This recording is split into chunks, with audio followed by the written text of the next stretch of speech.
Big TV భక్తి సమాచారం WhatsApp ఛానల్లో జాయిన్ అవ్వండి. అన్ని విశేషాలు ఎప్పటికప్పుడు తెలుసుకోండి. అటువంటి విద్యా వ్యవస్థను గురించి మీరు నిత్యము స్మరిస్తూ దర్శించుకుంటున్నటువంటి మహనీయుడు, మహారుషి, మహాపండితుడు చాణక్యుడు ఏ అభిప్రాయాలు చెప్పాడు, అవి ఈవేళ సమాజానికి ఎంత అవసరం అనేది మాట్లాడుకోవడమే మన ఈ ప్రసంగంలో ప్రధానమైన ఉద్దేశం.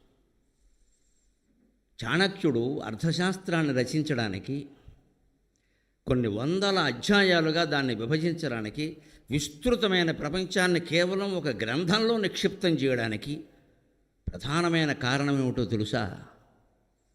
అవమానం కారణం. ఒక ఆయుధానికి ఆకురాతి మీద పదును పెడితే దాని పదును వేరు, అవమానం మీద పదును పెడితే దాని పదును వేరు. అర్జునుడు 18 రోజుల్లో ఎప్పుడూ చెయ్యని యుద్ధం 2 సార్లు చేశాడు. ఒకసారి అదే 18 రోజుల్లో కొడుకు చనిపోయిన మర్నాడు అభిమన్యుడిని చంపేశారు. చనిపోయాడు అనడానికి లేదు, బలవంతంగా చంపేశారు వాడిని.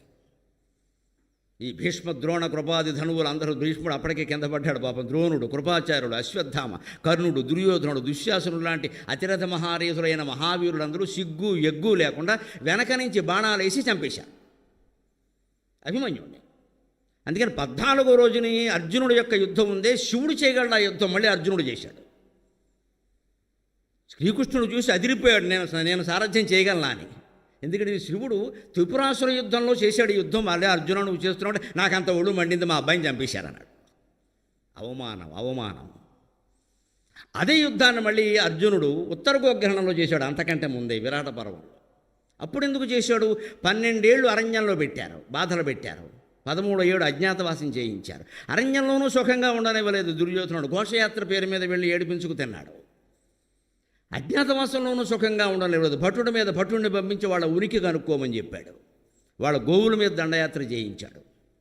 అంటే నువ్వు ఒప్పుకున్న ప్రకారం జూదం ఆడి, అందులో కూడా మాయకులోనే, అందులో కూడా ఓడిపోయి అడవుల పాలైనా సరే వదలవా? అంత కక్ష అవసరమా ఎవరికైనా? ఎంత రాజకీయాలైనా అంత కక్ష అవసరమా? వదిలేయకూడదు ఆ విషయాన్ని, వదలరండి. ఎందుకు వదలరో తెలుసా? ఆశ్చర్యకరంగా చెబుతాను, అందరికీ తెలిసి వచ్చేలాగా. ఎవరైనా మన పరాభవించాలనుకున్నప్పుడు మనం పరాభవిస్తాం సహజంగా, కానీ ఎక్కడొక్కడ వదిలేయకపోతే ఎందుకు జరుగుతుంది అంత తీవ్రంగా అంటే, మళ్ళీ ఆ పాపం వీడిని చుట్టుకుని ఆ పరాభవాలన్నీ వీడు పొందడం కోసమే అంత కక్ష పెంచుకుంటాడు దుర్యోధనుడు. అందుకే పెంచుకున్నాడు.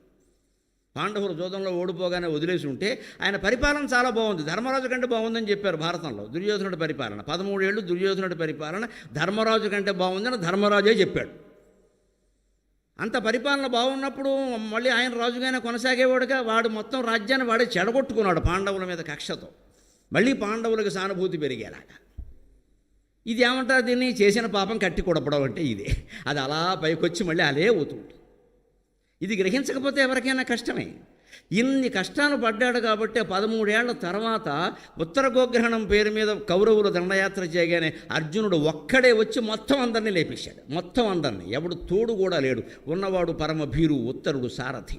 అతను చేసిన ఓటే, యుద్ధం చేయకపోయిన ఓటే, ఒక్కడే లేపేశాడు. అంత పౌరుషం ఎక్కడి నుంచి వచ్చింది? అంత బలం ఎక్కడి నుంచి వచ్చింది? అవమానం. చాణక్యుడిది అదే అవమానం.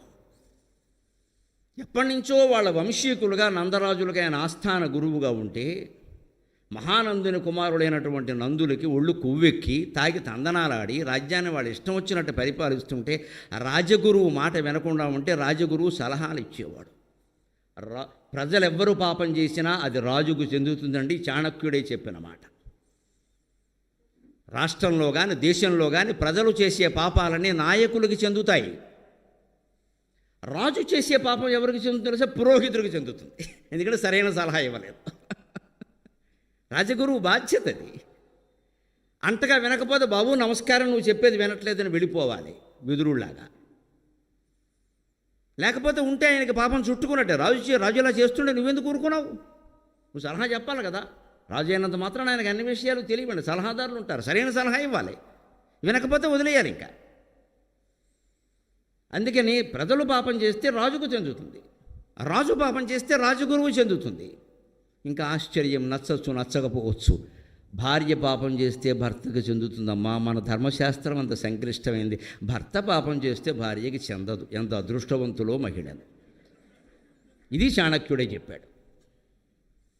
భార్య పాపం చేస్తే భర్తకు చెందుతుంది, ఎందుకంటే నువ్వు అదుపులో పెట్టాలని నీ బాధ్యత. ఇవాళ ఎవడు అదుపులో పెడతాడండి? ఎవడో పని మనిషిని అదుపులో పెట్టలేకపోతున్నాం, భార్యను అదుపులో పెడతామా? భార్యను అదుపులో పెడితే వెంటనే మహిళా సంఘాల వాళ్ళు రారు, స్త్రీ స్వేచ్ఛ హక్కులు, వెంటనే వీడి మీద కేసు, గృహహింస. వీడు కాదండి, అమెరికాలో ఉన్న వీళ్ళ అక్క, వీళ్ళ అమ్మ, అందరూ ఆడపడుచులు మొత్తం తోసేస్తారు లోపలికి. ఒక మాట అనడానికి లేదే మొగాడన్నవాడు. ఆలోచించండి, చాణక్యుడి నీతి ఎందుకు పనిచేయట్లేదు? ఎలా పనిచేస్తుంది? భార్య పాపం చేస్తే భర్త బాధ్యత వహించాలా? భర్త పాపం చేస్తే భార్యకి లేదండి, పైగా భర్త పుణ్యం చేస్తే సగం పెడుతుందండి. ఇది ఎక్కడి న్యాయశాస్త్రం? అంతే. ఎందుకంటే ఈ బాధ్యత బాధ్యత బాధ్యత. నీ బాధ్యత నువ్వు చెయ్యి. మొగాడు ఎందుకున్నావు ఇంట్లో? మరి ఆ బాధ్యత వాడు చెయ్యాలి అంటే, ఆ పాపం వాడు భరించాలి అంటే, ఆ బాధ్యత వాడు చేయాలంటే భార్య సహకరించాలా వద్దా? నువ్వోడు నాకు చెప్పడానికంటే ఇంక చెప్పేది ఉంది ఇక్కడ. ఇది ధర్మశాస్త్రం. ఎందుకు సంక్లిష్టంగా ఉంటుంది అంటే, మనుషులకు అహంకారాలు అడ్డం వస్తాయి. ఏ ధర్మాన్నైనా మనం చేయలేకపోవడానికి ఒకటే కారణం తల్లి, అహంకారాలు అడ్డం వచ్చేస్తాయి. నేను ఎందుకు చేయాలి, నేను ఎందుకు వినాలి? మరి ఎవరు వింటారు? ఎందుకు ఇవన్నీ?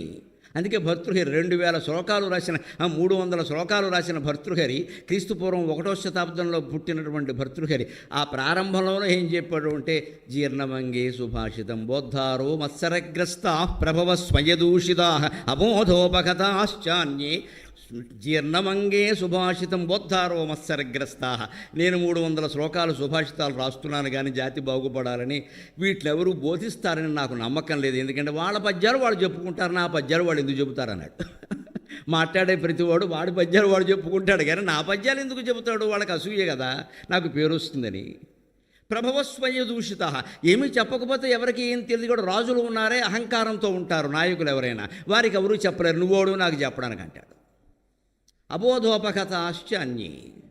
పండితులేమో అసూయాగ్రస్తులు, రాజులేమో అహంకారగ్రస్తులు. మరి మిగిలిన అమాయకులు ఎవరు? ఏమీ తెలియని అమాయకులు. కాబట్టి మరి సుభాషితాలు ఎందుకయ్యా అంటే, అన్నం కడుపులో జీర్ణమైంది కదా, సుభాషితం కూడా నా కడుపులోనే జీర్ణమైపోయింది అన్నాడు. జీర్ణమంగే సుభాషితం. మహానుభావుల మాటలు ఎందుకు వాళ్ళ శరీరాల్లో జీర్ణమైపోయాయంటే, చేసేవాళ్ళు లేక. మనం చాలా వింటాం, చాలా గొప్పగా ఉంటాం. గరికపాటి వారు వెదికి దగ్గర ఒక 100 మంది ఫోటోలు తీసుకుంటారు. మేము మిమ్మల్ని ఫాలో అవుతున్నాం అంటే నా వెనకాల వస్తారు, అంతకంటే ఏం లేదు. ఫాలో అవ్వడం అంటే అంతే, ఆచరించడం కాదు. వెనకాల వస్తారు, నా మూతి మీద మూతి ఎడతారు, నా ముక్కు మీద ముక్కు ఎడతారు, ఇలా తీస్తారు, అలా తీస్తారు. వాటినంటి పట్టుకెళ్ళి మొత్తం బజార్లో పెడతారు ఫోటోలు. ఈయనకింత మోజు ఉందన్నమాట అని చెప్పడానికి ఇవన్నీ చేస్తారు. ఆచరించిన దగ్గరికి వచ్చేసరికి 2 రకాలుగా తప్పుకుంటారని చాలాగా. ఒకటి, ఆయన వల్ల అవుతుంది, మన వల్ల అవుతుంది, ఏంటి కన్వీనియంట్లీ ఎస్కేపింగ్ అంటారు దీన్ని. నన్ను మహానుభావుని చేసేసి ఆయన వల్ల అవుతుంది, ఆయన అవతార పురుషుడు, నేనంత అవతార పురుషుడు అయింటే, నాకు భగవద్ దర్శనం అయింటే నెత్తి మీద 4 వెంట్రుకలు ఇమ్మని అడిగేవాడిని. చాలా ఇబ్బందిగా ఉంది నాకు. మీ అందరికీ జుట్టు ఉంది, నాకు అది లేదు. మరి నా సూయ నాకుంటుంది, ఈయనకి ఎంత జుట్టు చూడండి హాయిగా, నాకు లేదు. మరి నేను అడిగేవాడిని. కానీ మరి నాకు దేవుడు నాకు ఆ జుట్టు ఇచ్చి పాండిత్యం అంతా పీకేస్తే నా దగ్గరికి కూడా వస్తాడండి. అని మనకు ఉన్నదాంతో సంతృప్తి పడాలమ్మా, లేని దాన్ని ఎందుకు? అవతార పురుషుడైన గెంటేయడం కాదండి మనిషిని పైకెక్కించేసేసి. ఆయన సాధ్యమైంది మనకు సాధ్యమవుతుంది, చెయ్యాలి. ఇక 2వ రకం ఏంటంటే, ఇవి ఆ కాలంలో పనిచేస్తాయి కానీ ఈ కాలంలో పనిచేస్తాయమ్మా. ఏ కాలంలోనే పనిచేస్తాయి. పని చేయకుండా చేస్తున్నది నువ్వే. కాలం ఎప్పుడూ మారదండి, మనిషి మనస్సు తప్ప. కాలం మారిందంటారు, చాలా పొరపాటు. మనుషుల మనస్సులు మారాయి. మనస్సులో ఉంది కాలం అనేది, ఎక్కడా లేదు. కాలం మనిషి మనస్సులో ఉంది. మీకు ఇష్టమైన వాళ్ళ కోసం మీరు ఎదురు కాలేజీ విద్యార్థులకు బాగా అర్థమయ్యేమాట. నాయనా, నువ్వు ఎవరినైనా ప్రేమించావనుకో, అంతకంటే అదృష్టం ఉందా జీవితంలో? ఆ అమ్మాయి వస్తుందని నీకు తెలిసిందనుకో, ఆ ఎదురు చూడడంలో ప్రతి నిమిషం 1 గంటలా ఉంటుంది. అవునా కాదా? ఇంకా రాలేదు.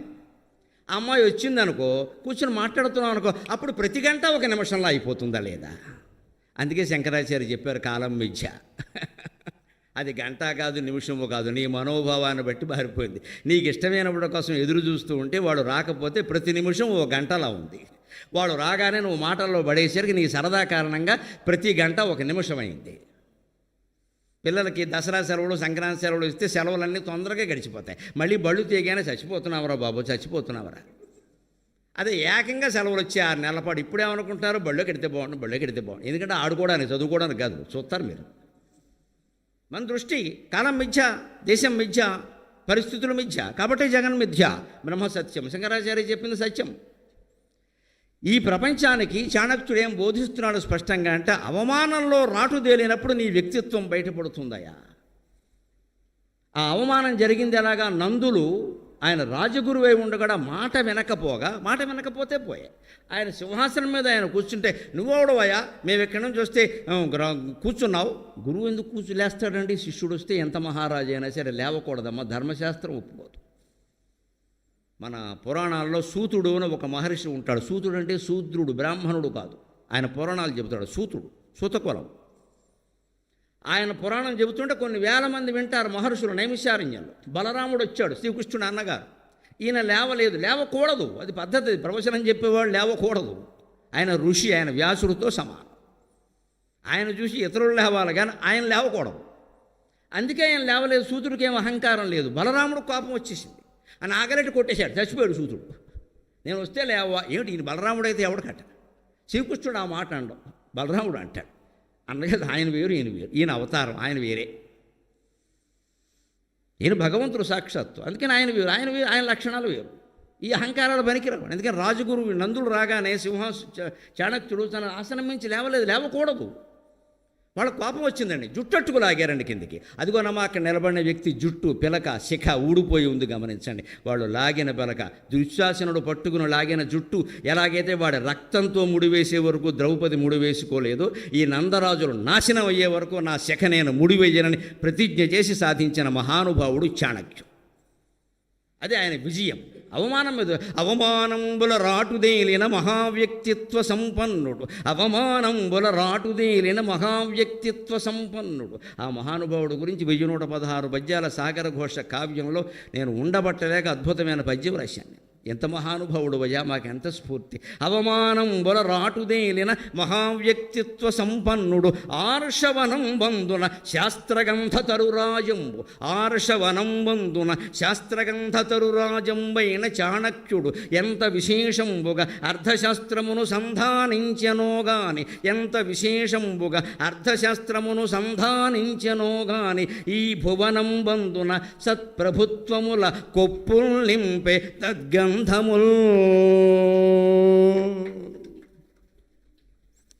చాణక్యుడు రాసినటువంటి ధర్మశాస్త్రం ఉంది, అర్థశాస్త్రం, అందులో విద్య, రాజకీయం, న్యాయశాస్త్రం అన్నీ ఉన్నాయండి. లేని విషయం లేదండి. అదంతా అర్థం అనగానే డబ్బు గురించి అనుకోకండి. న్యాయశాస్త్రం ఉంది, ఎవరికి ఏ శిక్ష విధించాలో. సంసారాల గురించి ఉంది, సామ్రాజ్యాల గురించి ఉంది, విద్యా వ్యవస్థ ఉంది, అన్నీ. అందులో విద్యా వ్యవస్థ గురించే మనం ఎంచుకుంటున్నాం. ఎందుకంత ప్రాభవం పట్టింది దానికి? నెత్తురు బొట్టు, ఒక్కొక్క అక్షరానికి ఒక్కో నెత్తురు బొట్టు ఖర్చు పెట్టి రాశాడు ఆయన. అంత ఖర్చు పెట్టడానికి కారణం అవమానం. నన్ను ఇలా అవమానిస్తారా? బ్రాహ్మడు అంటే ఇంత లోకువా? రాజగురువు అంటే ఇంత లోకువా?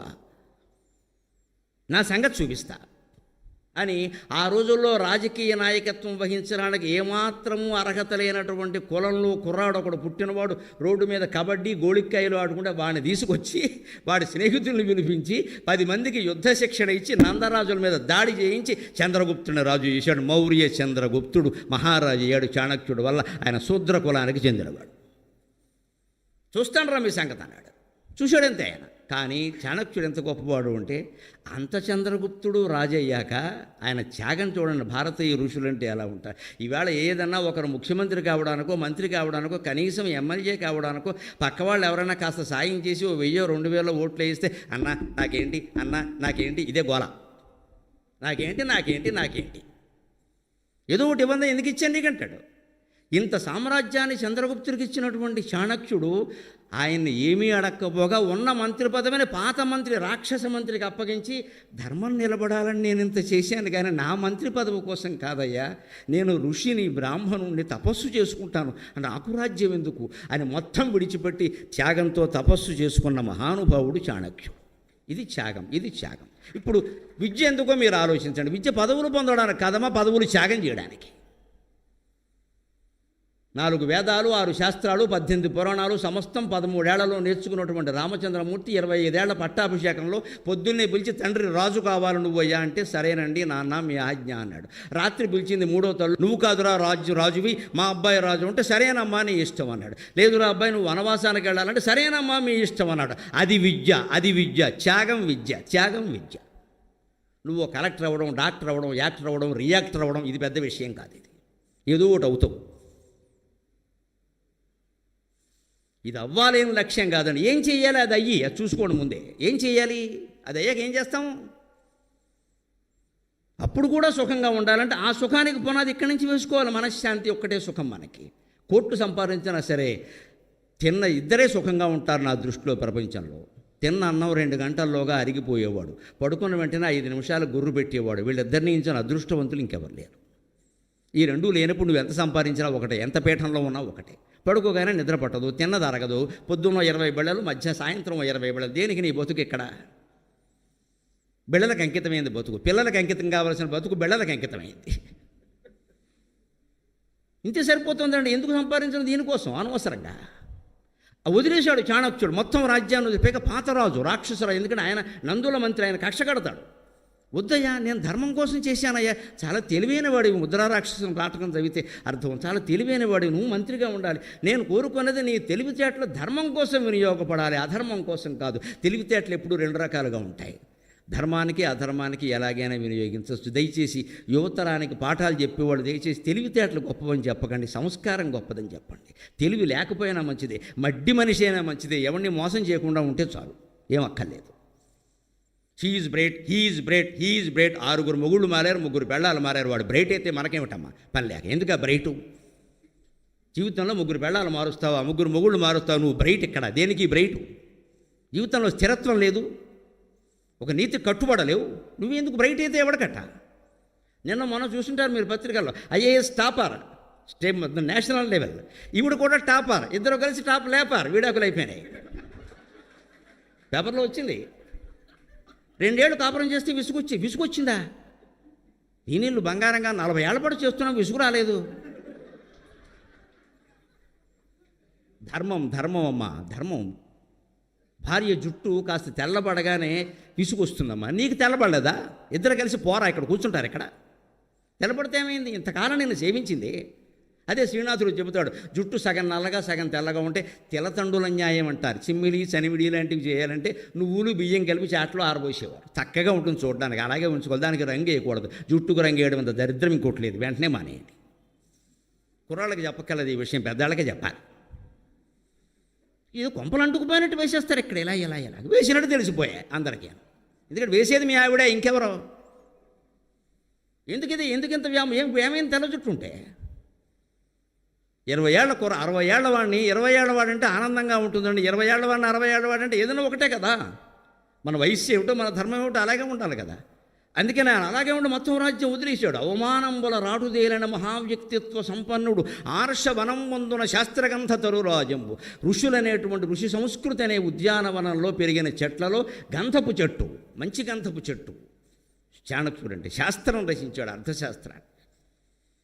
ఎంత విశేషంబుగా అర్థశాస్త్రమును సంధానించనో గాని ఈ భువనం బందున సత్ప్రభుత్వముల కుప్పులు నింపే తద్గంధములు. ఈ ప్రభుత్వం అనేది ఒక స్త్రీ అనుకుంటే, ఆ స్త్రీ కొప్పులో పెట్టుకునేటువంటి సుగంధభరితమైన పుష్పంలాగా, అన్నిటిలో మేలి పుష్పంలాగా, చెంపకాశోక పున్నాగ సౌగంధికల సత్కచ అని అమ్మవారిని పూజించినట్టుగా అటువంటి పుష్పంలాగా చాణక్యుడి గ్రంథం విరాజిల్లుతోంది. ఎందుకు విరాజిల్లుతోంది? ఆయన సూక్తులు చాలా భాగం విచిత్రం ఏమిటంటే, ఇవాళ మనం వాడుకలో ఉన్న, మీకు కూడా తెలుసున్నవి చాలా భాగం చాణక్యుడు రచించాడు. చాణక్యుడు అని తెలియదు, కాపీరైట్ కోసం దెబ్బలాడలేదు ఎప్పుడు ఆయన. కృషితో నాస్తి దుర్భిక్షం, ఎంతమంది ఎన్నిసార్లు విన్నారండి? అది చాణక్యుడిది, చాలామందికి తెలియపోవచ్చు. అతి సర్వత్ర వర్జేత్. కృషితో నాస్తి దుర్భిక్షం. వ్యవసాయం బాగా ఉంటే కరువు ఉండదు, దాని అర్థం అది. కష్టపడితే ఫలితాలు వస్తాయని చెప్పకూడదు. కృషి అంటే కష్టం కదా అక్కడ. కృషి అంటే వ్యవసాయం, కృషి నుంచే కర్షకుడు వచ్చింది. వ్యవసాయం ఏ దేశంలో బాగా ఉంటుందో అక్కడ కరువు ఎందుకు ఉంటుందండి? వ్యవసాయం బాగా ఉంటే కరువు ఉండదు, అది చాణక్యుడిది. అతి సర్వత్ర వర్జేత్. మంచితనం కూడా అతి పనికిరాదు. అతి సర్వత్ర వర్జేత్. అతి ఎప్పుడూ పనికిరాదు. అతిగా మాట్లాడడం పనికిరాదు, అతిగా చూడడం పనికిరాదు, అతిగా నిద్రపోవడం పనికిరాదు, అతిగా తినడం పనికిరాదు, అతిగా దానం చేయడం కూడా పనికిరాదు. అతి కామాత్ హత దశగ్రీవ, అతి క్రోధాత్ దుయోధనక, అతి లోభాత్ సుయోధన, అతి కామాత్ దశగ్రీవ, అతి దానాత్ హతః కర్ణ, అతి సర్వత్ర వర్జేయత్. చాణక్యుడు శ్లోకం ఇది. రావణాసురుడు విపరీత కామవాంఛ వల్ల చచ్చిపోయాడు అన్యాయంగా. ఎందుకంటే సీతాదేవి నెంబర్ 27 నేను రామాయణం చదివి లెక్కెట్టా, ఇదో పని. ఆవిడ నెంబర్ 27. అంతకుముందు 26 అయ్యారు ఈ వెధవకి. 26 దాని దగ్గర బుద్ధి వచ్చినా వాడు బతికేవాడు. సీతజోలికి వచ్చాడు, తెచ్చాడు. సీతజోలికి ఎందుకు వస్తాడో తెలుసు, ఇందాక చెప్పాను, పాపం పండడం అంటే అదే. సీత జోలికి వాడిని చంపేవాడు జోలికి ఎందుకు వస్తాడు, ఇదివరకే ఎందుకు చుక్క పెట్టాడు అంటే వీడు చేసిన పాపాలకి అవతల వాళ్ళు బలహీనలు కావడం వల్ల కష్ట తీర్చుకోలేకపోయారు. అంచేది వీడి పాపమే వీడిని లోపల చెయ్యి, ఇంకోటి చెయ్యి, ఎందుకంటే నువ్వు పోవాలి చెయ్యి లోపల తన్నేస్తూ ఉంటుంది, చేస్తాడు. ఎవరిని పట్టుకుంటాడు, ఎవరిని కొడితే వీడు పుచ్చి ఎగిరిపోతుందో వాడిని పట్టుకుంటాడు. అదే పట్టుకున్నాడు. రాముడు జోలికి వెళ్ళాడు, అయిపోయింది. అందుకే చేస్తాడు మనిషి పాపం పండడం అంటే. అందుకే విష్ణుమూర్తిని చాలామంది అవతరించనంటే ఆయన పాపం పండనే అంటాడు. ఎందుకంటే పండినకాయ రాలకొట్టడం చాలా తేలిక, పచ్చికాయ దెబ్బ కొట్టిన రాలదు, దాని అంతరదే రాలిపోతుంది మనకేందుకు. కానీ పాపం పండుతుంది. అలాగా రావణాసురుడు అతి లోభాత్ సుయోధనక. పోనీ ఇందాక మనం చెప్పుకున్నట్టుగా అరణ్యవాసంలోనన్నా వదిలేసి అక్కడైనా ఊరుకుంటే యుద్ధం జరిగేది కాదండి. ద్రౌపదిని జుట్టట్టుకు లాగాడు, అవమానించాడు, ప్రతి చోట అవమానించాడు ఇంక అందరినీ. దాంతో యుద్ధం వచ్చి పడింది, నాశనం అయ్యాడు. ఆ లోభం ఉండని పోని కొద్ది ఎక్కడో ఒకడు ఆకు చుక్కబెట్టు, పెట్టలేదు. అంతేకాదు మంచి గుణాలు కూడా అంతే.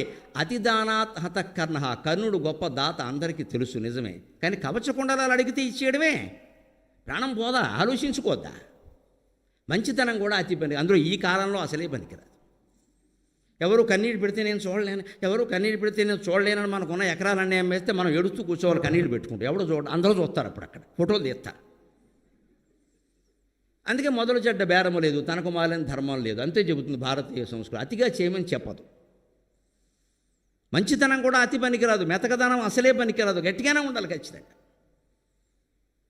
ఈ అతి సర్వత్ర వర్జీయత ఎవరిదండి? చాణక్యునిది.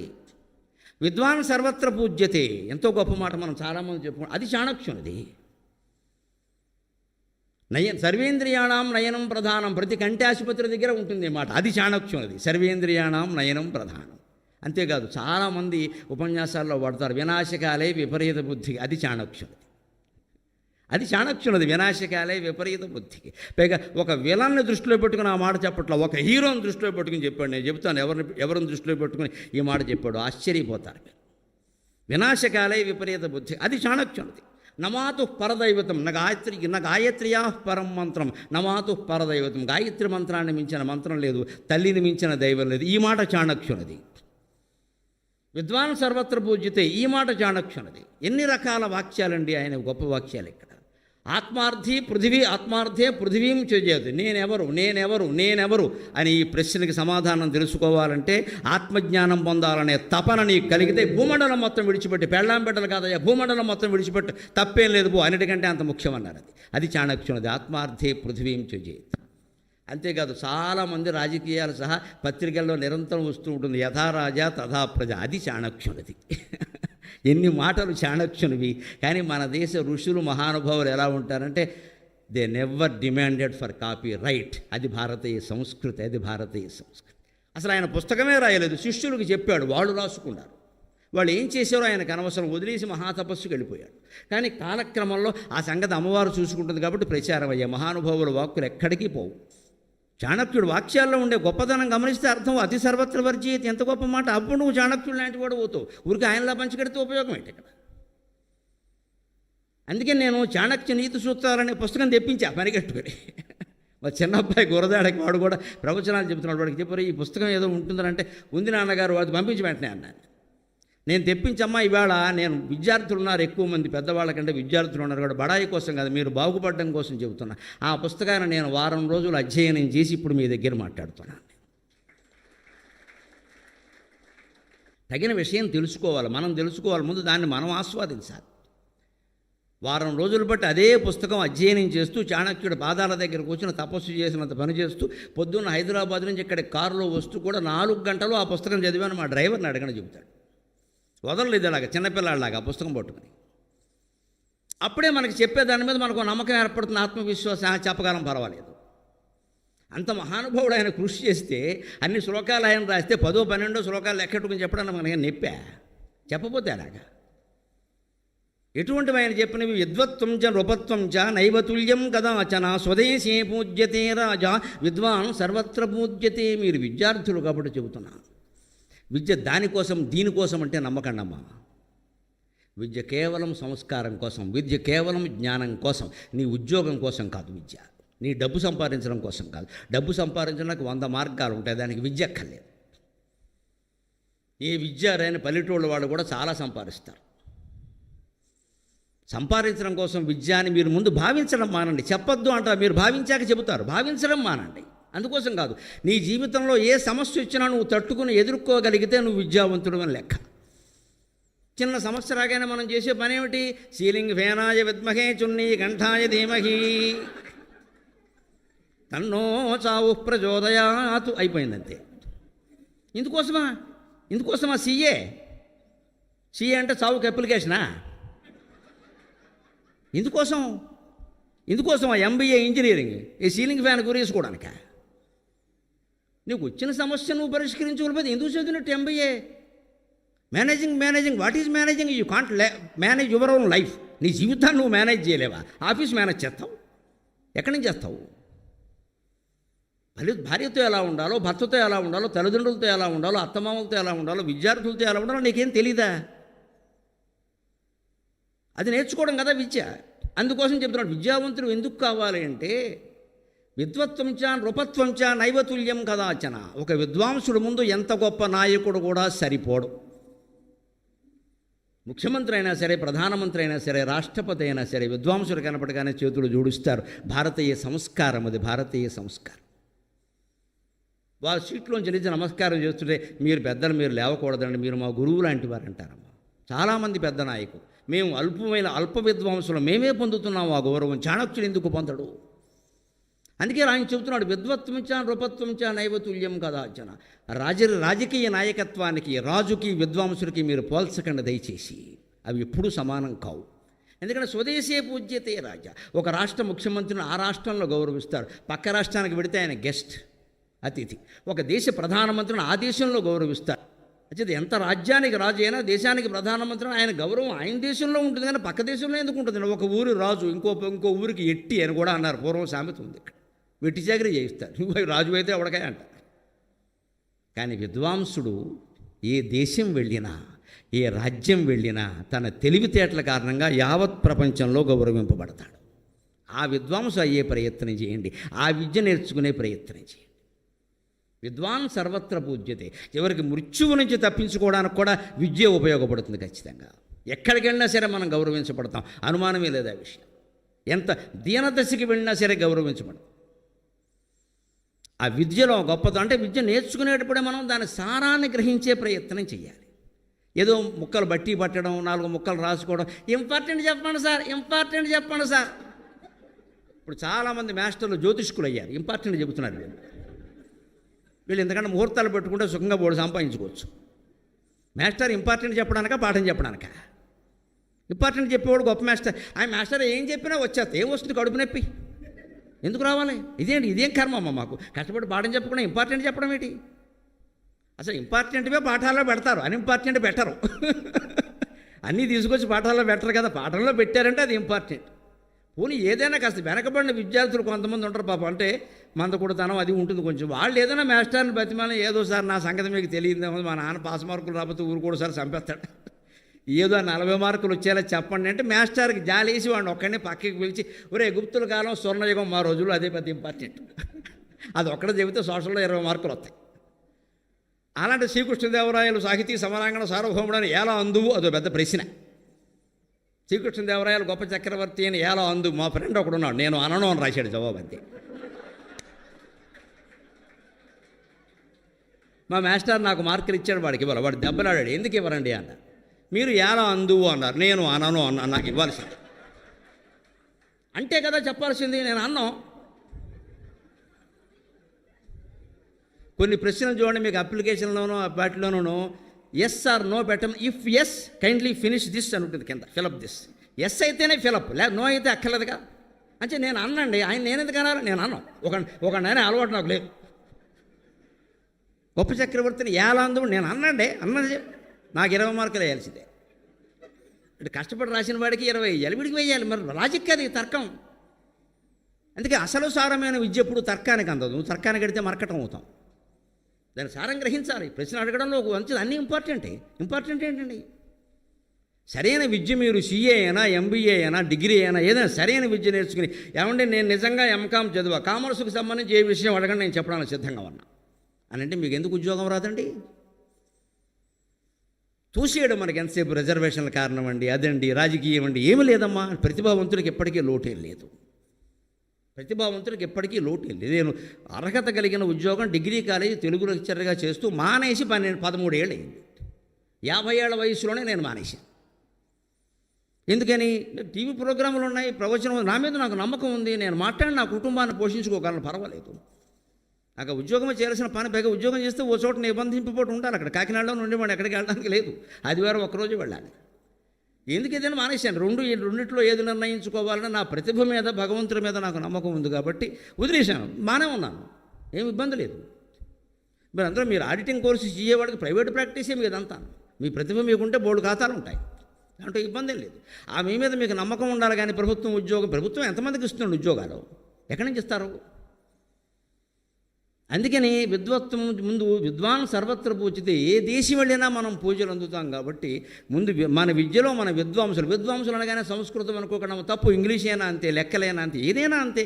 మీ ఆడిటింగ్ కోర్సులో, మీ డిగ్రీ కోర్సులో మీరు మంచి ప్రావీణ్యాన్ని సంపాదిస్తే మీరు విద్వాంసుడే, మిమ్మల్ని లోకమంతా గౌరవిస్తుంది. ఇవాళ అమెరికా జో బైడెన్ ఆఫీసులో ముఖ్యమైనటువంటి స్థానాల్లో తెలుగు వాళ్ళు 10 మంది ఉన్నారండి. 10 మంది ఉన్నారండి. ఎంత ఆశ్చర్యం! American secretariat, president secretariat. మరి మెరిట్కి ఎంత అవకాశం ఉంది ఇక్కడ? అమెరికన్ సెక్రటేరియట్ ఏమిటి, ప్రెసిడెంట్ ఆఫీస్ ఏమిటి? మన వాళ్ళు ఇండియన్స్ కాదమ్మా, తెలుగు వాళ్ళే ఉన్నారు. వాళ్ళ ప్రతిభతో తెచ్చుకున్నారు దాన్ని. For more videos like this, subscribe Big TV channel.